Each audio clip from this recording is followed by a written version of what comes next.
Usap-usapan ngayon sa social media nang mabalitang ang ibinebenta na ni Daniel Padilla ang kanyang 2016 Chevrolet Corvette Stingray C7. Ito nga ay pagmamay-ari ni Daniel.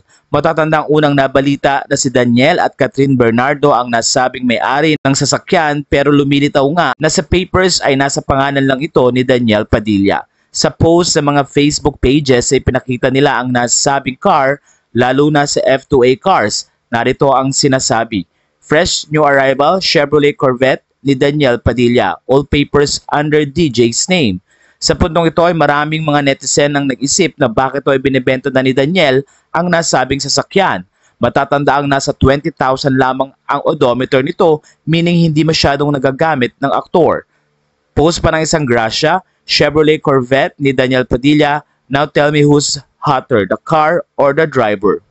Matatanda ang sa interview ni Daniel Padilla noong December 2014 issue, inamin ni Daniel na isa sa mga luho niya ang pagkakaroon ng mga sasakyan. Matatanda ang meron ding Black Dodge Challenger noon si Daniel Padilla, at ito nga ibinenta rin niya noong 2020 sa halagang 3.2 million. Ayon sa mga netizen, baka daw nagbabawas na rin si Daniel ng mga kotse dahil hindi nga niya ito nagagamit. Matatandaan din na noong August 2020 ay nabangga ang 1967 Ford Mustang Fastback GT500 ni Daniel ng isang tricycle. Pero sa halip magalit si Daniel ay binigyan pa niya ng pera ang nakabangga sa kanya. Sa puntong ito ay kung ano man ang reason ni Daniel sa pagbibenta ng kanyang sasakyan ay personal na ito, at wag na daw idawit pa si Catherine Bernardo sa mga issue.